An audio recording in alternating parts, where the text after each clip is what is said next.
Bien-aimés dans le Seigneur, bonjour, je suis Carlos Wekande pour 5 minutes avec Jésus-Christ. Le thème que nous abordons aujourd'hui est « Qui séjournera dans la maison de l'Éternel ?» Qui séjournera dans la maison de l'Éternel? Oh mon Jésus, toi qui m'as aimé. Psaume chapitre 15 à partir du verset 1. Psaume de David, ô Éternel, qui séjournera dans ta tente, qui demeurera sur ta montagne sainte.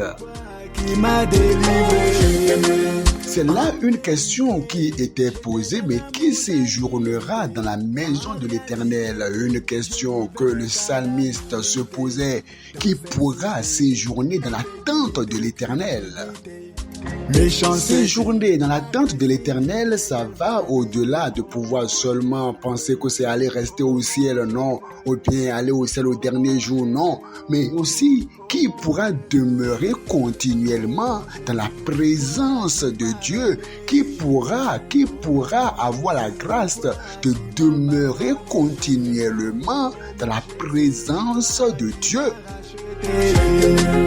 Nous ne sommes pas sans savoir que Adam et Ève vivaient la présence de Dieu, expérimentaient la présence de Dieu, mais ont-ils pu continuer dans cette présence de Dieu de manière permanente? Eh bien non, ils ont été renvoyés de la présence de Dieu. Pourquoi? Parce qu'ils n'ont pas su répondre à la question qui pourra séjourner dans la tente de l'Éternel.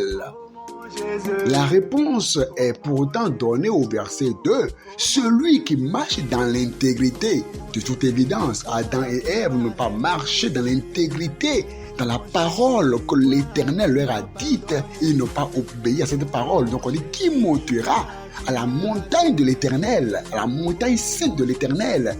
À le dire autrement, qui pourra aller au ciel? Qui pourra vivre alors la présence de Dieu? Qui pourra demeurer continuellement dans la grâce de la présence de Dieu? La réponse, celui qui marche dans l'intégrité, qui pratique la justice et qui dit la vérité selon son cœur. Aujourd'hui, force est de remarquer que beaucoup de chrétiens ne sont plus intègres sur le plan financier, intègres dans la gestion financière, intègres dans leur entreprise, intègres envers leurs femmes, intègres, ils ne sont plus intègres. Nombreux sont ces chrétiens qui ne pratiquent plus la justice comme Dieu le désire. Ils pratiquent la justice de cerveau, ils pratiquent l'auto-justice, la justice de soi. Alors que Dieu a une justice, Dieu a un standard, Dieu a une justice qu'il donne par son esprit, qu'il accorde la grâce de vivre par son esprit.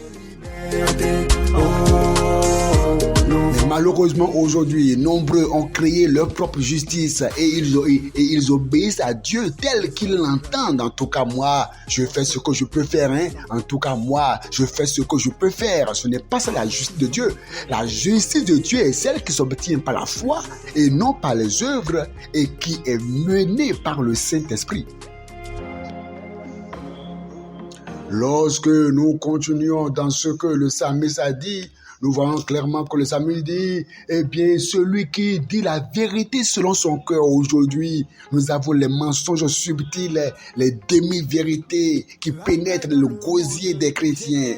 Par le péché, là-bas dans celle-ci. Verset 3, il ne calomnie point avec sa langue. Aujourd'hui, nombreux sont des calomniateurs, des gens qui critiquent, des gens qui murmurent. On critique le pasteur, on critique la femme du pasteur, on critique les enfants du pasteur. On veut parler de tout et de rien. Et à la maison, des gens qui restent avec leurs enfants pour critiquer le clergé. Et même des leaders spirituels qui restent avec leurs enfants pour critiquer le pasteur.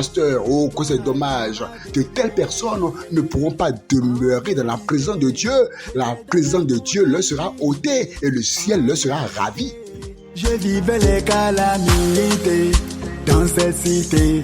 Il incrédule. ne calomnie point avec sa langue. Il ne fait point de mal à son semblable. Oh, les coups bas aujourd'hui, même dans le corps de Christ, des coups bas qui se font, des coups bas. On tend des pièges à son prochain afin de le discréditer. Que c'est dommage. Il ne jette point l'opprobre sur son prochain. Vous ne devez rien faire pour jeter la honte sur votre prochain. Ne rien faire pour jeter l'opprobre sur votre semblable, mais au contraire, tout faire pour honorer votre frère, honorer votre prochain, honorer votre semblable. Verset 4, il regarde avec dédain celui qui est méprisable, mais il honore ceux qui craignent l'Éternel. Il ne se rétracte point. Et s'il fait un serment à son préjudice, il n'exige point d'intérêt de son argent et il n'accepte point de don contre l'innocent. Celui qui se conduit ainsi ne chancelle jamais. Pourquoi êtes-vous en train de chanceler? Est-ce que déjà vous n'êtes pas en train d'être corrompu spirituellement? Vous aimez l'argent plus que Dieu? Est-ce que vous êtes intègre? Est-ce que vraiment Dieu est fier de vous? Pourrez-vous séjourner dans la présence de Dieu continuellement? Posez-vous la question. Que Dieu vous bénisse.